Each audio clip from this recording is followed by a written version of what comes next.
Vamos falar do fundo imobiliário do momento. O negócio tá movimentado, tem gente com dúvida, mandando pergunta, saiu um monte de fato relevante, uma assembleia nova agora. O GARI, o famoso fundo para bater de frente com o MXRF1. Você acredita num trem desse? Rapaz, eu vou te falar a verdade que é um fundo que realmente faz boas movimentações e a gente vai entender o que tá acontecendo agora. Porque o problema de você não ser um cara que sabe analisar minimamente um ativo, que não sabe... É porque ler eu sei que você sabe, né? Mas que você não abre um relatório e não sabe onde procurar as informações, cara, em algumas vezes você vai fazer alguns tipos de investimento que não são os ideais. E às vezes, mesmo sendo bons investimentos, você vai ficar preocupado, entende? Então, o que aconteceu ultimamente aqui com o GARI? Eu quero mostrar pra vocês, é um fundo que historicamente estava com um PVP aí quase que sempre acima de 1. Era engraçado porque todos os fundos imobiliários caíram, o GARI caiu também, mas o GARI sempre, dentro dos seus pares, ele manteve sim um PVP mais alto. Era meio que destoante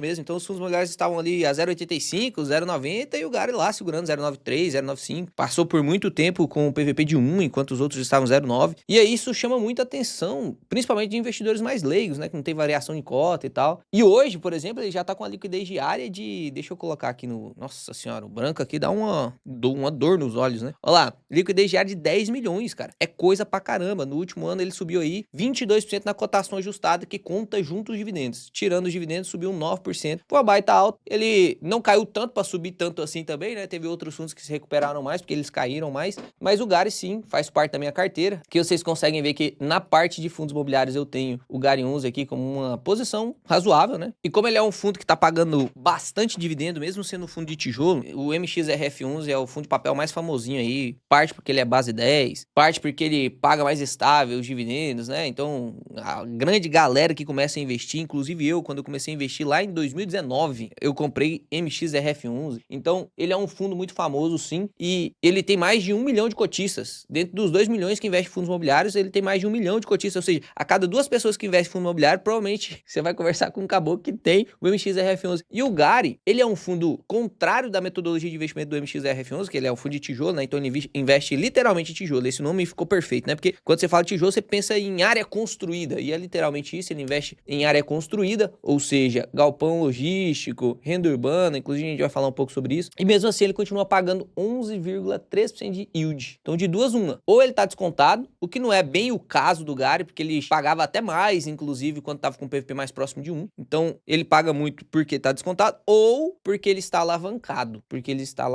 E aí alguns alunos me perguntaram dentro da mentoria sobre a alavancagem do GARI, que agora está negativa, como que pode um negócio desse, como que ele tá rendendo tanto com a alavancagem negativa, meu Deus, é o fundo perfeito? A gente vai discutir aqui, porque tem algumas coisas que você precisa se atentar no GARI e em todos os outros ativos que você for analisar. Então a primeira coisa que eu vou fazer é clicar aqui na parte de relatórios, pra gente abrir essa página linda aqui da Word, né, que organiza todos os relatórios pra você. Se você não tem um Word, você pode digitar aí GARI 11 RI, e aí você vai procurar esses mesmos documentos aqui no site do próprio GARI, né, então você consegue ver aqui, inclusive do próprio GARI, é bem organizado, né, então você não vai ter tanta dificuldade assim pra encontrar. Na Word deixa tudo organizado de todos os fundos imobiliários, isso aqui é perfeito, né. Então aqui, o que a gente vai fazer? Eu vou baixar aqui do relatório gerencial, o último relatório gerencial, e aí eu quero que você vá abrindo isso para você acompanhar junto comigo. Se você está acompanhando pelo celular, inclusive, eu sei que é mais difícil você acompanhar o relatório e o meu vídeo ao mesmo tempo. Por isso que eu sempre digo, se você está acompanhando o celular, cara, você tem que prestar 2 vezes mais atenção do que o cara que está no computador, ou que está na televisão, que aí o cara pode acompanhar o relatório e o vídeo ao mesmo tempo, entende? E aproveita aí que você parou para prestar atenção, se inscreve no canal, se você achar que isso aqui que eu vou te mostrar faz sentido, hein? Presta atenção. Então vamos baixar aqui o relatório gerencial. Nos fatos relevantes, a gente vai baixar os últimos fatos relevantes, né? Então eu vou pegar ali, ó, do dia 31/10, então lá de outubro do ano passado, e 2 fatos relevantes aqui de 2025, beleza? Do informe mensal, eu vou pegar o último informe mensal aqui, beleza? Você já vai entender o porquê que eu vou pegar isso aqui. Do informe trimestral também peguei o último aqui, então você tá vendo que são vários documentos. Ah, Léo, mas aí é difícil demais pra eu analisar. Aí eu não... É difícil porque você não sabe. A partir do momento que você sabe... Foi difícil também quando você começou a aprender a dirigir, né? Pô, você tinha que dar a seta, você quase batia o carro pra poder dar seta. Você ia buzinar, isso aqui é engraçado demais. Você ia buzinar, aí acontecia comigo, eu vejo que acontece com quem tá começando a dirigir. Você não consegue buzinar pra um cara que te cumprimentou na rua se você tá no começo da dirigência. Porque te perde a atenção, você tá totalmente focado numa coisa, você não consegue passar mais direito. Então, mesma coisa aqui, cara. É tudo assim, tudo na vida é assim, inclusive na parte de investimentos. Então, você acha que é muito complicado porque você ainda não sabe, mas você vai aprender. Só de acompanhar o canal, você já vai aprender, beleza? Então, eu baixei todos os documentos e aqui na parte de assembleia, eu baixei a última assembleia, porque essa nessa última assembleia, inclusive, foi o que deu o bafafá do Gary, tá? Tá com a data de entrega aí do dia 13/1, ou seja, 2 dias atrás. Eu vou ler ela junto aqui com você, pra você entender o que mudou, beleza? Então, primeiro, vamos para os fatos relevantes, né? Vamos para os fatos relevantes. O primeiro fato relevante que a gente clicou foi lá de outubro de 2025, certo? Então, vamos ler o que aconteceu aqui no fato relevante. Olha só, o fundo, leia junto comigo, o fundo concluiu, na data do dia 31 de outubro, a transação e o cumprimento de obrigações previstas num instrumento particular de compromisso irrevogável e retratável de venda e compra de bens, que é o famoso CVC. Isso aqui é quando ele assina um contrato com alguém para comprar ou vender, teoricamente vai chegar o momento dele cumprir esse contrato, tá? Então, aqui ele tá falando que concluiu na data do dia 31 o que ele tinha prometido, tendo por objeto, qual que era a promessa? O objeto de venda de 10 lojas de propriedades do FII Artemis 2022, fundo integralmente detido pelo Gary 11, atualmente locadas para o Grupo Mateus e o Grupo Pão de Açúcar. Então, 10 lojas que estava lá no fundo Artemis. Léo, mas o que tem a ver o fundo Artemis com o fundo do Gary, cara? Não tô entendendo. O Gary é realmente complexo de entender, tá? Normalmente, quando eu faço as lives com o pessoal do Método 2 em 1, é 2, 3 horas para análise do Gary mesmo. Vou tentar resumir o máximo aqui. E aí ele disse que o montante da venda foi de 485 milhões. A conclusão apurou aproximadamente 145 milhões de lucro bruto. Mesma coisa de IPCA mais 18 no período. Tem gente ainda que tem a coragem pública de falar que fundo imobiliário não dá dinheiro, que não corrige a inflação, que não rende igual a ação. Cara, tem fundo imobiliário que rende mais do que a ação. É só porque você não sabe como que você contabiliza essa rentabilidade. Você tá muito preso lá à cotação e não sabe nem olhar retorno total. Daqui ele fala que o Gary reduziu sua alavancagem em aproximadamente 356 milhões, uma vez que os contratos desses ativos lastreavam operações de CRIs que serão antecipadas de forma antecipada. Então ele vendeu e aí foi junto à dívida daquilo, né? Imagina só que você tem um carro, presta atenção, você tem um carro aqui, ó, que vale 100 mil reais. Só que você só deu 70 mil de entrada e ainda deve 30 mil. Aí você vende o carro pra um cara lá. Você vai e vende o cara vai comprar. Quanto vale o carro? 100 mil. Aí você fala assim, te vendo ele por 100 mil. Aí o cara te dá os 100 mil, você pega os 70 que já era seu, quita a dívida e pronto, acabou. Tá? Então, quitou a dívida. Ou você pode vender da outra forma. Você fala assim, ó, o carro custa 100 mil, mas eu tô devendo 30. Então você me dá só 70 e leva embora o carro e a dívida. Que é a mesma coisa que você me pagar 100 mil. Você vai me pagar 70, você vai pegar o carro, que vale 100 mil, mas vai ter que pagar 30 mil ainda pra você quitar a dívida do carro. Então, mesma coisa que você tem que pagar de 70. Foi assim que aconteceu aqui, tá? O pagamento será realizado de forma parcelada entre 24 e 60 meses, o que contribui na estabilidade, distribuição do rendimento. Então, não conte com esses 145 milhões caindo de uma vez lá na DRE, vral! E aí, pronto, agora eu vou ter um lucro acumulado muito grande. Não. Os valores a receber serão incorporados ao colchão de disponibilidade do fundo por meio do FII Artemis. De novo, esse FII Artemis 2022. Vou ter que te explicar, né? Agora eu vou abrir o quadro preto aqui para te explicar. O comprador, fundo XPRI, gerido pela XP Asset, possui prazo determinado de até 6 anos e estrutura de 2 classes de cota sênior e subordinada. O Gary optou por adquirir integralmente as cotas subordinadas, de modo a participar dos ganhos potenciais com a valorização futura dos ativos, podendo representar um ganho incremental de até 40 milhões. Então olha que doideira, porque isso aqui fica um pouco complexo mesmo. Você vai vendo que aqui tem meio que, entre aspas, uma maracutaia, né? Uma forma de fazer uma negociação. Então o XPRI comprou os imóveis dos galpão lá de renda urbana do FII Artemis, que era do Gary. Então, basicamente, XPRI comprou do Gary os galpão lá, né? As lojinhas do Pão de Açúcar e do Grupo Mateus. E aí, o Gary, presta atenção, o Gary, com esse dinheiro, foi lá e comprou cotas subordinadas do FII XPRI. Então, ele vendeu e comprou de novo um pedaço, entende? Ele vendeu pra um e foi lá e comprou. Imagina que eu tenho a caneca, vendi a caneca pro cara e comprei um pedaço da empresa do cara que comprou a caneca. Complicado? Levemente. Mas você vai entender tudo aqui, pode ficar tranquilo. A transação gera um impacto positivo de 68 milhões no valor patrimonial, equivalente a 31 centavos por cota. Aí que tem quais são as lojas, né? Ó, GPA, Grupo Pão de Açúcar, Mateus, tá tudo aqui, tudo renda urbana, tudo contrato atípico e tal, São Paulo, Rio de Janeiro, Brasília, Cajazeiras, enfim. Então aqui vai cair 10 imóveis, né? 10 imóveis vendidos, diminuiu a alavancagem, lucro bruto, impacto patrimonial. Como fica o fundo depois disso, né? Ele vai ficar com 31 imóveis, 2 tipos de ativos, logística e renda urbana. Inclusive aqui a gente lembra como que o Gary era estruturado antes, né? Eu tenho o Gary desde a época que ele era Galg. Desde a época que ele era Galg eu tenho ele. Então antes ele era Galg e esse LG aqui vinha de logística. O GA vem de Guardian Assets, né? Que é o nome da gestora. Então Guardian Assets, logística, que comprava só galpão logístico. Daí ele fez uma emissão absurda, assim, de sucesso. Foi 1,2 bi de emissão, a última que eles fizeram. E aí eles transformaram o Galg algo em Gari. E aí o Gari agora já não é mais de logístico, é Guardian Assets, Real Estates. Real Estate é o quê? Tudo que é imóvel. E aí foi aí que ele abriu espaço para poder comprar renda urbana. Léo, então quer dizer que ele pode comprar shopping? Quer dizer que ele pode comprar cemitério? Quer dizer que ele pode comprar,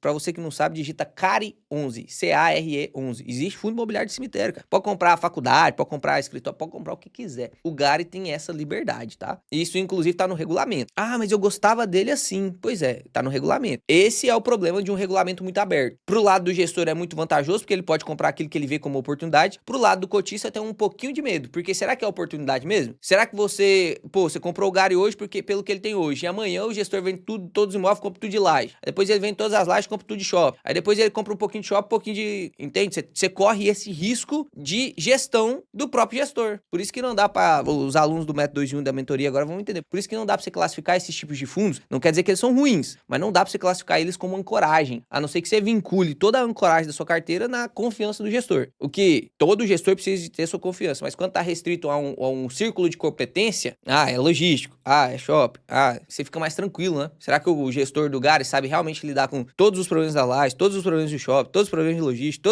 sabe lidar com tudo? Daí aqui, ó, os números abaixo refletem uma simulação da carteira do dia 31 após a liquidação da venda dos 10 imóveis. Aí tá aqui, ó, ele vai ficar com um caixa de 991 milhões e aqui, teoricamente, ele ficaria com um patamar de alavancagem negativo, tá? Alavancagem negativo. Por quê? Porque o que significa, e aí a gente pode até ir para as ações, o que significa uma dívida líquida sobre EBITDA, que é basicamente a alavancagem aqui dos fundos imobiliários, dentro das empresas, tá? A dívida líquida sobre EBITDA negativo. O que é? Menor do que zero. É que a empresa tem mais caixa, ou seja, ela não tem dívida líquida, né? Ela tem mais caixa do que dívida. A dívida líquida é negativa. Aqui é a mesma coisa, ela tem mais caixa do que dívida. Somando todas as dívidas, ele tem mais caixa do que dívida. Então ele paga tudo e sobra. Por isso que ficou aqui, teoricamente, uma alavancagem negativa. Mas já vou te mostrar algumas coisas, tá? Então esse foi a primeira movimentação lá em outubro, só para você entender o que tá acontecendo com o Gari, pra gente ir pro relatório. Então aconteceu isso, essa movimentação, ele vendeu 10 imóveis de renda urbana. Inclusive, uma vez eu tive a honra de conversar com o pessoal ali do Gari, numa dúvida que a gente tinha, a gente mandou e-mail pros caras, os caras são gente boa pra caramba, responderam a gente. E aí conversei com eles me explicaram até inclusive sobre estruturadas, o porquê que tava caindo patrimônio, enfim, foi bem legal. E aí eles mesmos disseram que a estratégia deles para comprar os renda urbana era para fazer ganho de capital depois, né? E eles conseguiram. Então, tá vendo que o gestor conseguiu fazer, né? Então vamos fechar esse fato relevante, vamos pro próximo fato relevante aqui agora. Esse fato relevante é do dia 26 de dezembro, tá? Então, o segundo fato relevante, tá lá. O fundo concluiu a aquisição do Parque Logístico Confins, localizado no município de Confins, estado de Minas Gerais, no valor de 86 milhões. A aquisição foi realizada à vista, sendo paga majoritariamente por integralização de cotas do Gari. A estrutura de operação fornecerá ao Gari um yield médio nos 60 primeiros meses de 10%. Então, perceba, ele pagou 86 milhões para adquirir esse parque logístico e ele pagou com o quê? Com dinheiro? Não, ele pagou com integralização de cotas. Ai, Léo, eu não sei o que é isso. Você tá faltando os vídeos do canal, né? Eu não tô nem falando pra você comprar curso, não. Porque se você entrar no método 2 em 1, você vai aprender mais do que muito assessor, mais do que muito consultor aí, que normalmente cuida da carteira dos outros. Se você quiser conhecer o método 2 em 1, é só você escanear esse QR Code aqui. Mas se você assistir os vídeos do canal, você já ia ter uma boa noção do que tá acontecendo no mundo dos fundos imobiliários sobre integralização de cotas. Eu faço uma subscrição e aí, ao invés de capturar dinheiro da galera para depois comprar o imóvel, eu faço a subscrição e ofereço pro dono do imóvel as cotas, ao invés de dinheiro. Então, teoricamente, aqui ele pagou com cotas, tá? O ativo encontra-se locado para o Mercado Livre, Três Corações, Vale do Rio Doce. Aquisição marca 2 movimentos estratégicos, a estreia do Gari em Minas Gerais, ok, né? E a entrada do fundo em ativos especulativos com contratos típicos de locação. Então aqui é o contrato típico, ele só tinha contrato atípico. Atípico é aquele contrato de longa duração, multa muito grande, sem espaço para reajuste, só fazia repasse de inflação, mas não tinha possibilidade de reajuste, né? Então aqui agora, ele tá pegando o primeiro contrato típico da vida dele. Contrato mais curto, multa mais curta, com espaço para reajuste. Então eu posso subir o meu aluguel quando eu quiser, né? Teoricamente vai ter que ter a reunião com o inquilino e tal, tem uns períodos de reajuste, mas aqui ele começa com isso. Então os contratos possuem de 5 a 10 anos, corrigido anualmente, cláusulas de multa em caso de rescisão, o ativo está aproximadamente 6,5 km do município de Belo Horizonte, tarará. E é isso. Então, beleza, vendi imóveis de renda urbana, comprei mais um galpão logístico. Opa, isso aqui seria top demais, né? O que eu gostaria pro Gari, que ele se concentrasse entrasse em renda urbana e galpão logístico, que deu muito certo essa estratégia, né? Eles conseguiram se adequar muito bem às compras de renda urbana e logística. E aí, a ideia era ser 50%, aí subiu renda urbana lá para 70%, aí vendeu um pouco agora de renda urbana, subiu um pouquinho de logística, isso tava top, tava lindo. E aí, outro fato relevante aqui no dia 29. Ó, fato relevante dia 29. Se liga nisso aqui, ó. O fundo concluiu a aquisição de um edifício corporativo localizado no município de Belo Horizonte, estado de Minas Gerais. Preço 126 milhões. A operação foi estruturada na modalidade buy to lease, por meio do qual o fundo adquiriu o imóvel já com a contratação atípica firmada, né? Então, quando ele já compra o imóvel, tudo locado e tal, enfim. E aí que os inquilinos são a MRV, a LogCP e a Urba. São todas empresas construtoras, tá? O imóvel está localizado na zona sul do município de Belo Horizonte, amadurecimento constante, parará.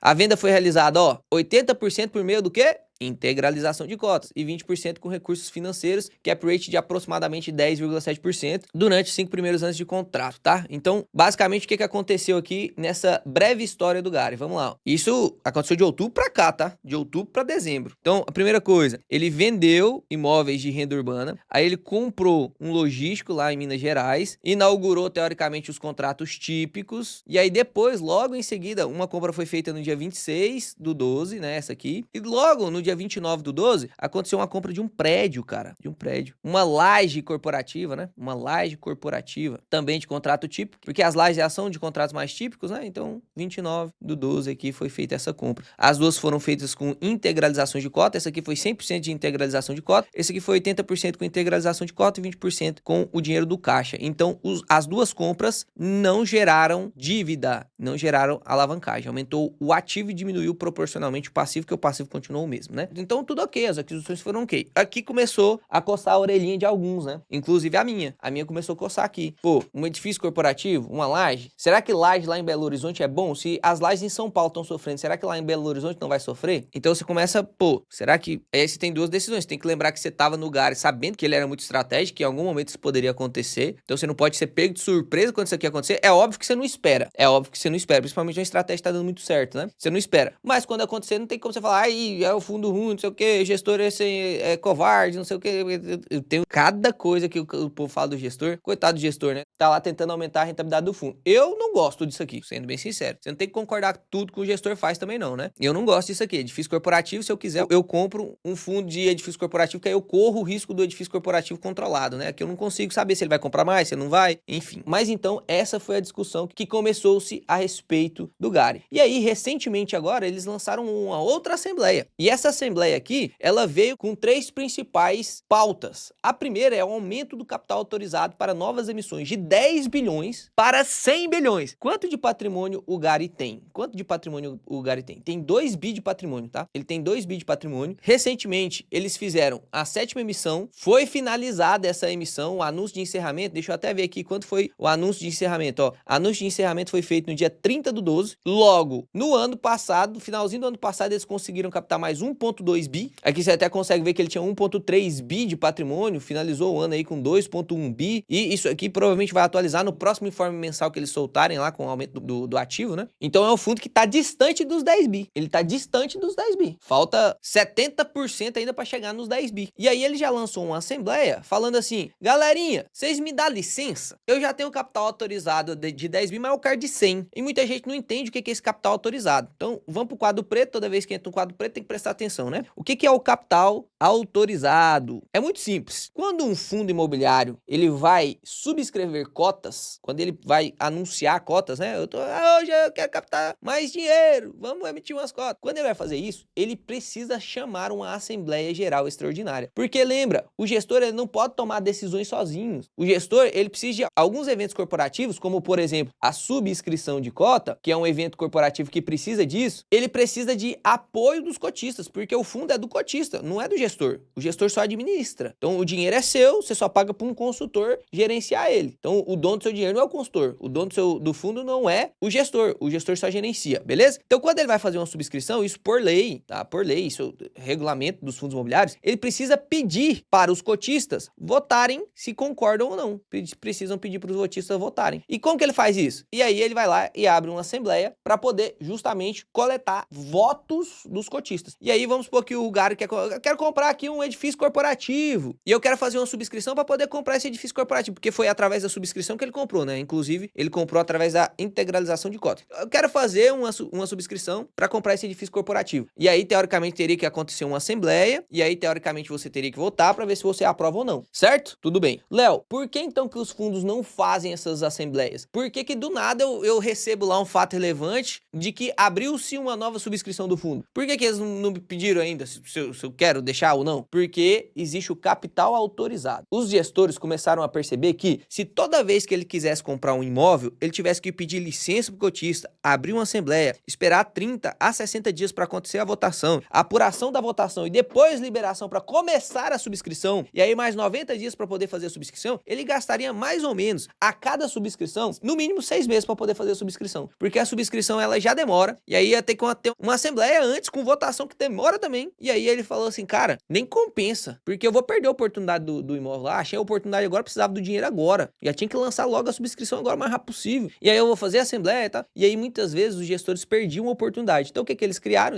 A CVM inclusive autorizou isso, tá? Tudo autorizado, não tem nada fora da lei. Um capital autorizado. O que que é esse tal do danado do capital autorizado? É um capital que o gestor já tem a pré-autorização para fazer subscrição. Hoje o capital autorizado do GARI é de 10 bilhões. Então até 10 bilhões, o gestor do GARI pode fazer subscrição sem te perguntar se você quer ou não, porque você já autorizou. E aí, isso aqui é exatamente a mesma coisa. Ele está pedindo autorização para poder fazer subscrição a hora que ele quiser, sem precisar da assembleia, até 100 bilhões. Eu achei ousado. Você achou ousado? Cara, eu achei ousado. Vou falar a verdade pra vocês, eu achei ousado. Porque eles ainda estão bem distantes dos 10 bi. Ou tem aí uma mega, absurda, assim, absurdo mesmo, negociação a ponto de chegar próximo ali se chegasse próximo dos 10 bi, já seria algo notável, né? Ele quer autorizar para 100 bi. E aí sim, pode ter conflito de interesse aqui, né? Aqui tem várias interpretações. Tem a interpretação que, vamos facilitar pro gestor, que o gestor, quando ele vê uma oportunidade, vai ter dinheiro aí já pré-autorizado para poder fazer a captação. E se ninguém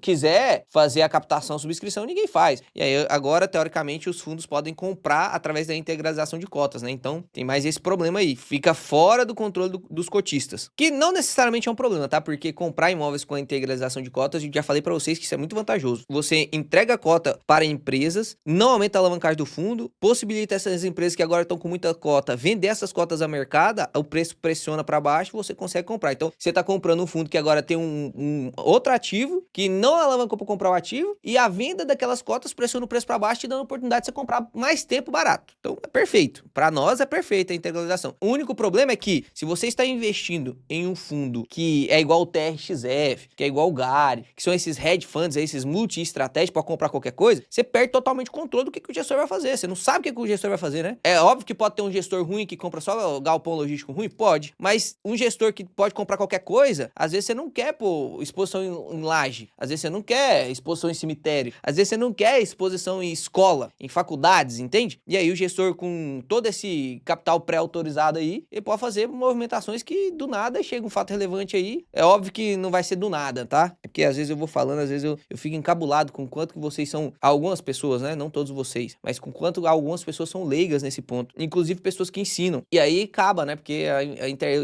normalmente eu tô falando isso aqui quase todo vídeo, né? A internet é muito boa porque ela causa informação, você tem acesso à informação de um jeito que... em 2015 eu não tinha acesso à informação do jeito que nós temos hoje. Então, bom demais. Só que é tanto acesso à informação que chega a virar desinformação. Isso no campo médico é absurdo. Você vê um cara falando que Coca Zero dá câncer, outro falando que não. Você vê um cara que fala que não pode tomar leite, outro fala que pode. E você fica assim, o que eu acredito então, né? E a mesma coisa acontece no mercado financeiro, a mesma coisa. Se você não parar e tiver um mínimo de conhecimento dentro daquela área que você está, você provavelmente será enganado. Não dá pra você confiar cegamente em médico. Não dá, cara. Eu sou médico, eu tô falando isso sendo médico, tá? Não dá pra ter muita gente ruim. Não dá pra você confiar cegamente em pessoas que gravam vídeos no YouTube. Não dá. Como que eu vou saber quem que eu confio, Léo? Porque, teoricamente, os caras tinham que ser confiados. Não tem como. Você tem que ter o mínimo de conhecimento possível. E aí, o que você pode fazer? Se você quer confiar cegamente numa pessoa, você faz um teste pra ele. Passa 6 meses acompanhando o cara e vê se o cara tá falando tá certo. Aí você tem que ter o conhecimento pra poder ir lá e verificar se tá certo. Aí, se o cara fala 6 meses, tudo bonitinho, nada exime de que ele vai errar depois. Mas, pelo menos, você pega um nívelzinho pequeno de confiança, né? É foda. Eu sei que é foda, galera. Eu sei que é triste. Você paga o médico pra ele te atender, né? Você paga o consultor pra ele... Eu sei que é difícil. Mas nós estamos num país que o grau de educação é tão baixo, mas tão baixo, mas tão baixo, que você ser mediano ou até ruim te destaca, cara. É loucura, né? Pronto, desabafei. Tá bom. Calma. Passar a página. Vamos passar a página. Então, só fechando isso aqui, né? Não necessariamente isso aqui é ruim, você só vai dar poder para o gestor poder fazer subscrições até 100 bilhões, né? Não tem nenhum problema com isso aqui, não. Se você confia no gestor, né? E historicamente, olhando para o histórico do Galg virando Gary, foi uma decisão totalmente acertada. Não necessariamente quer dizer que toda decisão que o gestor tomar vai ser acertada, né? A gente tem que avaliar isso. Mas isso aqui não necessariamente é um problema, tá? Eu acredito que muita gente colocou muito burburinho nisso aqui, que nada, na verdade, não é tão ruim assim não, tá, galera? Eu acho ousado. Faz os 10 bi primeiro, né? Eu acho ousado, mas enfim. Aí a segunda coisa, inclusão da hipótese de recompra de cotas, isso a gente já falou, tem esse vídeo aqui no canal sobre recompra de cotas dentro dos fundos imobiliários, do mesmo jeito que tem a recompra de ações nas ações, vai ter recompra de cotas nos fundos imobiliários. Também pode ser um conflito de interesse, do mesmo jeito que pode ser lá nas recompras de ações, tá? Não necessariamente é ruim também, depende do gestor. É igual faca, né? Ela pode cortar sua picanha e ser perfeito, ou ela pode cortar seu dedo, matar uma pessoa, é igual cartão de crédito, é igual carro, o carro pode te levar do ponto A ao ponto B, perfeito, top, mas pode atropelar uma pessoa também. Então, depende de quem tá usando, entende? E aqui, esse ponto C, tem um ponto específico aqui, né? E esse aqui é mais, teoricamente, polêmico, que é o gestor pedindo licença para possibilidade de aquisição de ativos definidos pelo regulamento, né? Então, praticamente tudo de tijolo. Ativos financeiros de liquidez, tais como as cotas de fundos imobiliários, zeragem e tal, que sejam geridos por administradores por parte conflitada. Inclusive, propriedade de parte conflitada, certificados de recebíveis imobiliários que sejam propriedade de terem sido estruturados ou coordenados por parte... O que é esse negócio de parte conflitada? Parte conflitada é ou da mesma gestora, ou da mesma administradora, que teoricamente geraria um conflito de interesse. Esse negócio do conflito de interesse, de eu poder comprar o Gary comprando de um outro fundo imobiliário da Guardia, o Gary vendendo para um outro fundo imobiliário da Guardia, igual o HGLG tá fazendo com o PATL e com o LVBI. Mesma coisa, parte conflitada. Será que foi bom? Será que não tem conflito de interesse nisso aí? Então, em geral, de novo, depende do caráter do gestor, tá? Do mesmo jeito que a empresa, você depende do caráter do CEO, de quem coordena, do conselho administrativo ali, né? Mesma coisa. Isso aqui é mais polêmico. Os outros dois, ok, tá? Esse aqui é mais polêmico. Então, saiu isso aí e aí gerou essa polêmica em cima do Gary. Então, dito isso, esses 30 minutos de vídeo, basicamente, foi só para te introduzir o que tá acontecendo com o Gary, e agora a gente vai ler o relatório, beleza? Que aí eu quero te mostrar uma coisa aqui que poucas pessoas estão enxergando, ou, na verdade, enxergam, né? Vamos lá? Estrala o pescocinho e dá uma descansadinha. Isso aqui é conteúdo que deveria ser pago, né? Você tá recebendo de graça. Só se inscreve no canal aí pra você me ajudar. Vamos bater esse 1 milhão logo. Se cansou, pega o seu cafezinho lá. Então aqui no relatório, a gente consegue ver alguns indicadores. Isso aqui, vou até pular para desafiar a sua inteligência, e a gente passa aqui para a parte mais importante. Olha só. Isso aqui é um relatório, e aí todas as vezes que você vai ler um relatório gerencial, você tem que pensar que o gestor tá te ligando para te passar as informações, tá? Então o que sai no fato relevante vai ser repetido aqui no relatório. Então aqui tem os principais movimentos de novembro de 2025, e aqui ele já fala sobre basicamente tudo que aconteceu. Então novas aquisições de imóveis, recapitulando a 7ª emissão, recapitulando as operações de vendas dos 10 imóveis e os principais movimentos. Aqui ele começa, né? Nesse período, a gestão concentrou seus esforços na condição de finais para liquidação dos novos imóveis e a última etapa. Essa antecipação não altera a fotografia contábil, tampouco os principais números de indicadores e tal. Daí aqui, conforme o relatório gerencial de outubro, na 7ª emissão, que isso já veio acontecendo, né? Ele já tinha adquirido 2 posições previstas no pipeline. Pipeline é o documento que eles te mandam para falar, ó, o plano é esse,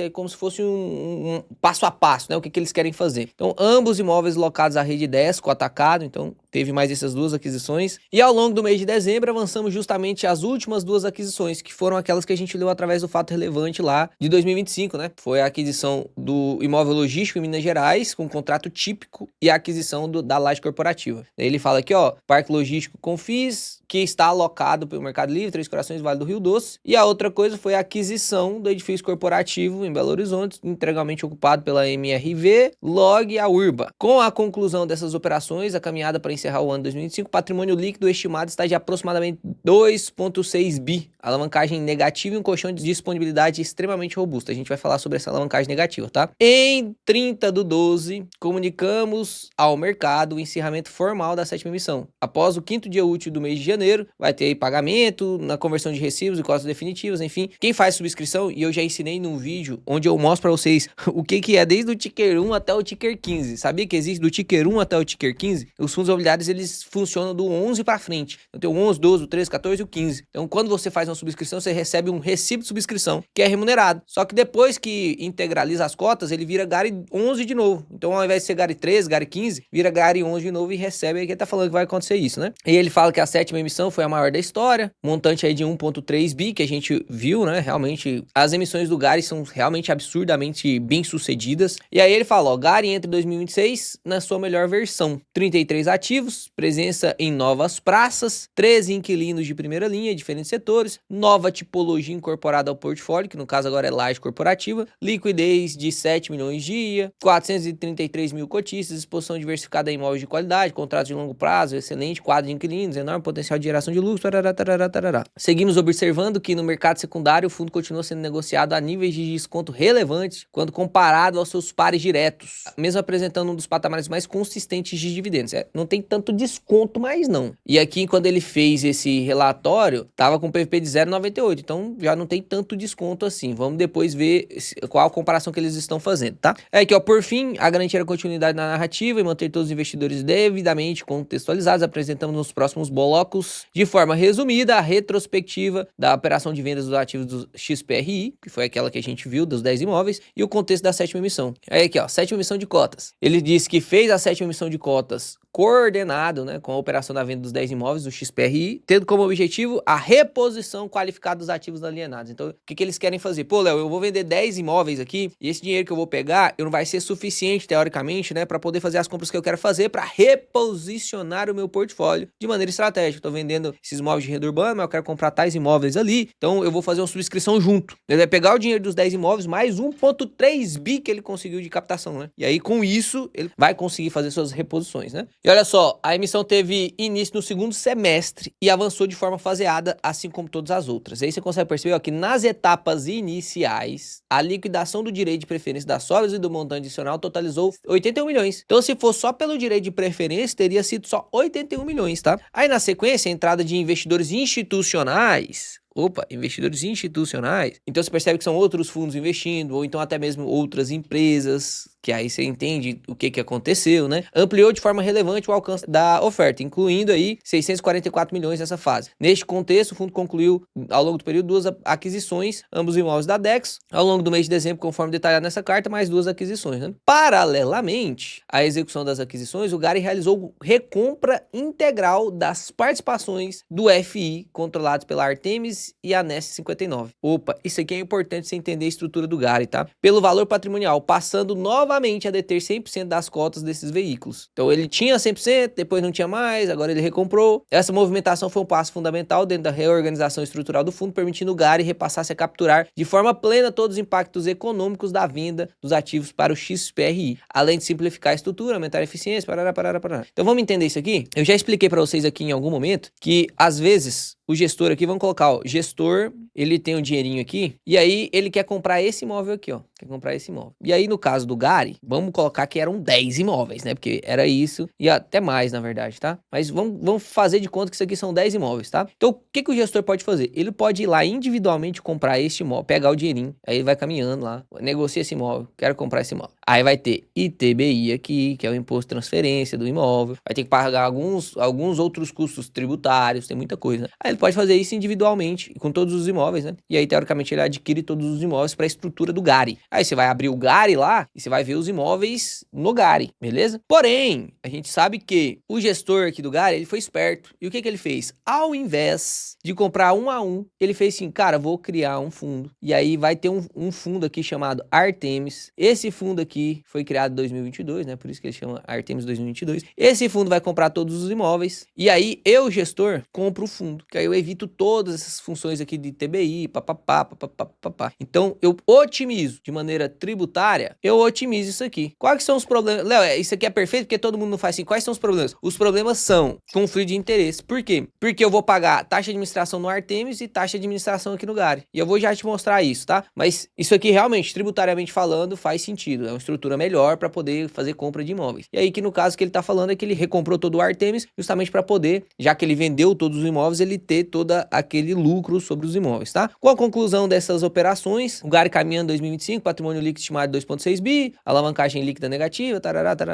Pronto. Recapitulando a operação de venda. A operação de venda de 10 imóveis de renda urbana, composto por 4 lojas de Grupo Pão de Açúcar, teve o lucro de 145 bi, redução da alavancagem, acréscimo de 68 milhões no valor patrimonial. Como assim, Léo? Um acréscimo de 68 milhões no valor patrimonial? Simples. Imagina que esses imóveis aqui estavam cotados a 60 milhões no valor patrimonial. E aí ele vendeu por 668. Aí ele vai receber 668. Antes valia 600, agora vale 668. Então ele acrescentou 68 milhões de valor patrimonial, ou seja, ele vendeu os imóveis acima do valor patrimonial, tá? O portfólio segue 100% adimplente, prazo médio, que é o vencimento dos contratos, que a gente chama de vault, maior do que 10 anos, não houve reajuste de aluguéis de imóveis e tal. Aqui ele fala dos pagamentos, né? Ficou 8,3 centavos, 8,3, aqui provavelmente vai continuar 8,3, e aqui ele especula um aumento, né? Especula um aumento para 0,86 ou 0,9 centavos. Aqui na DRE, se a gente olha o consolidado dos últimos 12 meses, ele gerou R$1,01, quase 2, né? 1 centavo 9, e distribuiu R$1,05, né? Então praticamente R$1, só se tiver muitas cotas aqui para poder isso aqui fazer sentido. Então teoricamente ele fez 1,4 centavos a mais do que aquilo que ele distribuiu, então tá saudável, ele não tá usando reservas, né? Aqui você consegue ver que nos últimos meses ele tá gerando 0,83, distribuindo 0,83, 100% da distribuição. Nesse mês gerou 0,87, distribuiu 0,83. Aí que ele mostra os imóveis dele, vou pular essa parte aqui, tá? E aqui chega a parte da alavancagem. Isso aqui é legal a gente entender, tá? Porque eu pedi pra você abrir alguns documentos, eu vou te ensinar a pesquisar uma coisa bem interessante. E se você ainda não se inscreveu no canal, eu realmente não sei o que eu preciso te ensinar pra você se inscrever no canal. Aí você tem que pedir aqui nos comentários, Léo, eu preciso que você me ensina isso pra eu me inscrever no canal, porque senão não vale a pena. Esse tanto de coisa que você tá ensinando aí, eu acho em outros canais. Então, perfil de alavancagem. O fundo possui obrigações financeiras oriundas das estruturações de CRIs casadas com os contratos de aluguel atípicos e de longo prazo como lastro. Portanto, são instrumentos de dívidas que replicam características presentes nos contratos, tarará. É importante lembrar que são contratos atípicos, de prazos bastante dilatados, com multa de rescisão integral para o inquilino em caso de descontinuidade. Isso aqui é legal porque reduz, para quem tem alavancagem, para um fundo que tem uma alavancagem maior do que 30%, é muito legal que exista contratos atípicos, isso eu explico bem para os alunos, porque se eu estou muito alavancado, eu não posso deixar o inquilino sair ou ficar inadimplente, porque se eu estou alavancado, imagina, 30% da minha receita é de dívida. Aí sai, imagina que 30% dos meus inquilinos saíram, ou ficaram inadimplentes, ou alguma coisa aconteceu. Pô, eu vou ter muita dívida que eu não vou ter dinheiro para pagar. Então eu vou reduzir muito o pagamento do dividendo. Pode ser, inclusive, que eu tenha problemas mesmo com a dívida, que aí eu comece a consumir patrimônio líquido em algum momento. Então os contratos atípicos é justamente para assegurar fundos muito alavancados. E o Gary sempre foi muito alavancado. Então ele tinha contratos atípicos, que faz total sentido, porque o contrato atípico ele aumenta a segurança. O inquilino, se ele sair, ele tem que pagar multa de rescisão remanescente. O que significa isso? O contrato de 30 anos, eu fiquei 2 anos e saí, eu tenho 28 anos de multa. 28 anos de multa. Eu tenho que pagar todos os anos de aluguel. Então isso aí já impede muito dos inquilinos saírem, né? Eles só entram se vão realmente e pretendem ficar 30 anos, 15 anos ou o tempo da duração do contrato. E a segunda coisa é que tem prazos muito longos, que é o tempo de vencimento do CRI. Então eu posso fazer uma dívida de 10 anos, que eu vou colocar lá o inquilino 10 anos, eu vou conseguir casar esse CRI com o inquilino. E aqui, ó, a estrutura de operação do Gary consiste em investimentos diretos e indiretos em imóveis. Diretos é quando ele compra imóvel diretamente mesmo. Inclusive aqui na Word você consegue ver que o Gary, ele tem 22% de imóveis dentro dele. Imóvel de renda acabado, tá descrito lá no informe trimestral. E aí ele tem aqui, ó, 65% do portfólio dele de FI. Uai, Léo, então é um FOF? Calma, Calabresa, vamos lá. Os investimentos indiretos são aqueles que se dão pelo controle societário dos FIs exclusivos que detêm os imóveis. Então é um FI exclusivo que tem os imóveis, aí eu vou lá e compro 100% desse FI. Então eu tenho um FI, mas dentro dele tem imóvel, é a mesma coisa eu ter um imóvel, entende? O Gary hoje possui 3 FIs que detêm propriedade dos ativos de renda urbana. O FII Artemis, o FII Anesse e o FII Artemis 2025, que é o Desco lá. Atualmente, o Gary possui 100% das cotas desses 3 fundos. Inclusive, essa seção de alavancagem reflete a consolidação dos números do Gary em todos os outros FIs que ele detém. Então, isso aqui, teoricamente, ó, os números abaixo já refletem integralmente os efeitos da operação de venda dos 10 imóveis para o fundo da XP, mas ainda não refletem as últimas aquisições. Então, ainda não reflete as últimas aquisições, mas a gente sabe que as últimas aquisições, elas só consumiram um pouquinho do caixa aqui, mas não tiveram aumento das obrigações. Muita gente se confunde isso aqui aqui por quê? Quando você entra aqui no próprio Gary e abre aqui o informe dele, você consegue ver o ativo total dele, que é 2,7 bi, tá? O patrimônio 2,6, por isso que ele falou que finalizou o ano com 2,6, né? 2,7 bi de ativos. Quando a gente vai em passivos, aqui você consegue ver que o passivo é bem pouquinho, olha só. Não tem quase nada de obrigação, tá? Aí o cara vai lá e faz o cálculo da obrigação, fazendo a alavancagem bruta, da obrigação dividido pelos ativos e vê uma alavancagem assim, absurdamente pequena. Só que aí não tá considerando o caixa que ele tem, que ele pode ter caixa em CRI, que no caso aqui ele tem certificados em CRI, ó, tá vendo? 355 milhões de reais em CRI. E aqui a gente consegue ver que ele tem lá os imóveis para renda acabada, ó,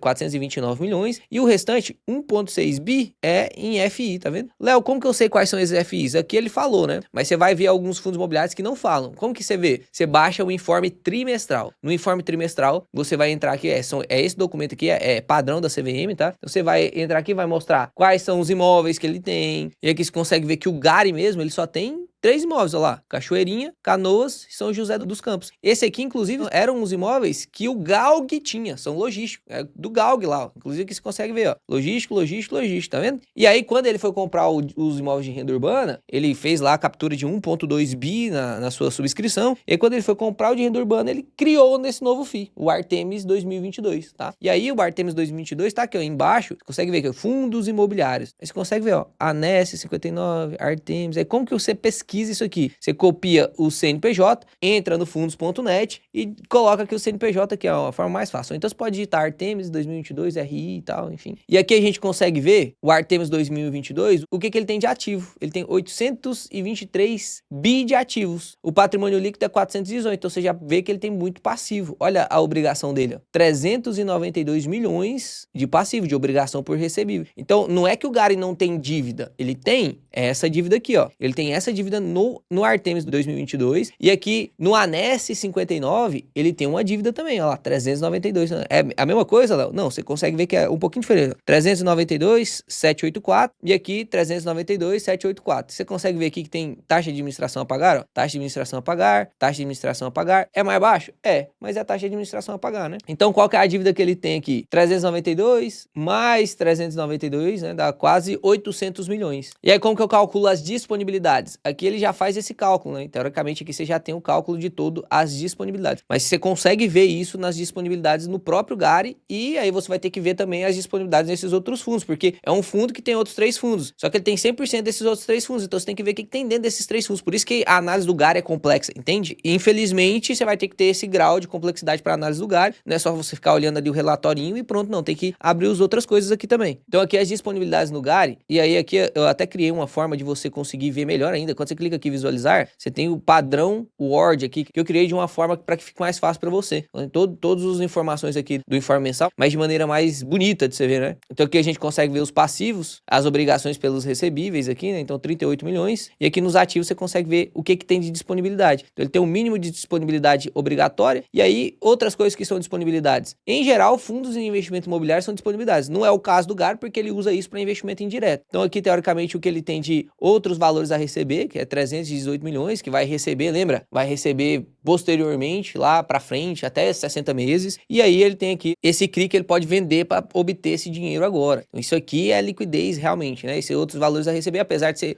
pode ser considerado como algo que você vai usar como disponibilidade para fazer a conta, não vai receber agora, né? E os outros fundos aqui, no caso do Artemis 2025, você vai ter que olhar aqui e ver que se ele tem algum CRI lá. Então tem um pouquinho de CRI, tem um pouquinho de FI também, tá vendo? Ah, qual FI então que o Artemis tem? Aí você tem que fazer tudo aquilo de novo. Você vai aqui no Artemis, pega o informe trimestral estruturado, aí aqui no informe trimestral estruturado você consegue ver qual é o fundo imobiliário que ele tem. Aqui você consegue ver os imóveis, tá vendo? Ó, tudo renda urbana, renda urbana, renda urbana, que são os imóveis do Gary, que estão lá dentro do Gary, né? E aqui você consegue ver o que eles têm de fundos imobiliários, ó, capitania, fundo de investimento imobiliário, capitania, renda urbana, fundo de investimento imobiliário. Você consegue ver aqui quanto que ele tem de investimento nisso. Enfim, queria mostrar para vocês essa outra forma de você checar se tá tudo certo isso aqui mesmo, né? Você conferir, não que o gestor esteja mentindo para você, mas às vezes tem viés de frame. Às vezes ele tá te mostrando que ele quer que você veja. Você tem que conferir isso, né? Então teria que somar todas as disponibilidades ali e dividir por todas as obrigações. É que ele traz uma competição com os seus pares, os fundos de tijolos híbridos, a LZR, RBRP, TVRI, KNRI, que são híbridos, né? A média, então, dos fundos de tijolos híbridos é 9,9. Cada um aqui tem seu risco, tá? O TVRI vale a pena o estudo, tá pagando bem mesmo. É um fundo diferente. Você vai ver lá que ele é mais de agência de Banco do Brasil. Ele é um renda urbana meio diferenciado, né? De um nicho específico. O Gari tá com 10,8 de dividend yield. Quando a gente olha só para os que tem renda urbana, o TRXF pagando 11, RBVA também pagando 11. E quando a gente olha só para logístico paga menos mesmo, né? Porque a qualidade é melhor, a segurança é maior, então paga menos mesmo. Então, o certo aqui seria comparar o Gari basicamente com os híbridos. E o percentual aqui do Gari que é de logístico não é tão alto assim. Então, teoricamente, aqui seria mais ou menos a comparação justa com renda urbana e com os híbridos aqui. Não é um fundo que tá pagando pouco, né? Todos os fundos aí que tem mais ou menos a mesma característica do Gari, tá rendendo aí mais ou menos o mesmo tanto. Então, eu te passei um panorama geral aí do que tá acontecendo com o Gari. Não é um fundo ruim, não é um fundo ruim. Ele é um fundo que entrega bons resultados, é um fundo que inclusive impressionou a todos, inclusive a mim, quando virou de Galg para Gari, né? Fez boas estruturações. Nesse próximo relatório agora, inclusive, a gente vai ver as consolidações dos resultados que ele obteve com as vendas, tudo bem certinho. Ele é sim um fundo mais complicado de analisar,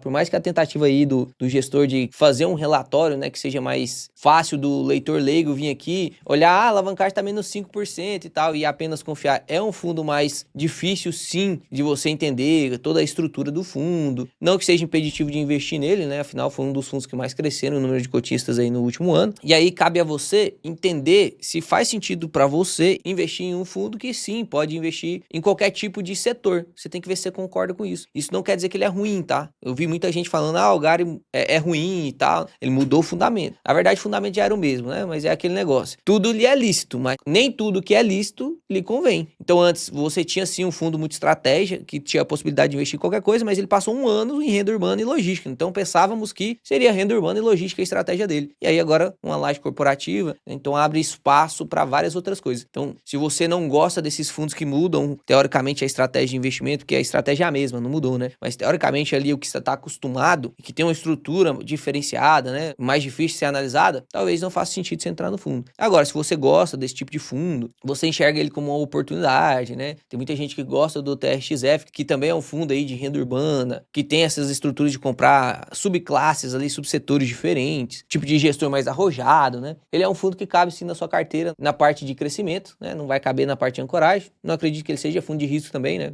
Principalmente depois dessas negociações. Ficou bem confortável, falando estruturalmente do capital, mas caberia ali na sua parte de crescimento, se você não encontre nenhum outro que esteja em maior oportunidade. Porque lembra disso, não é porque o Gari está em oportunidade você vai investir nele, porque pode ter outro que está com mais margem. Se você quiser aprender a investir em fundos imobiliários comigo, eu vou deixar o QR Code aqui, é o melhor curso de fundos imobiliários que existe no planeta, isso eu posso te garantir sem sombra nenhuma de dúvidas e nenhum peso na consciência. Tem mais de 125 aulas lá, todo mês a gente faz uma live, e aí é live 2, 3 horas analisando. A última live, inclusive, foi de FII Infras, todos os pormenores dos FII Infras, o que diferencia, por que você não vê nenhum FII Infra na minha carteira. Inclusive, você que se torna aluno hoje, você tem acesso a todas as outras lives antigas e vai ter acesso às próximas lives, né? Lembrando que as aulas gravadas são vitalícias, então eu sei, são muitas aulas mesmo. Um curso só de fundo imobiliário com 120 aulas é muita aula, né? Você vai aprender tudo. Por isso que eu te dou um acesso vitalício ali nas aulas gravadas. É só você escanear o QR Code ou clicar no link da descrição aí pra você entender tudo que tem lá, tá? Fique com Deus, Papai do Céu abençoe você. Até o próximo vídeo, que será excepcional.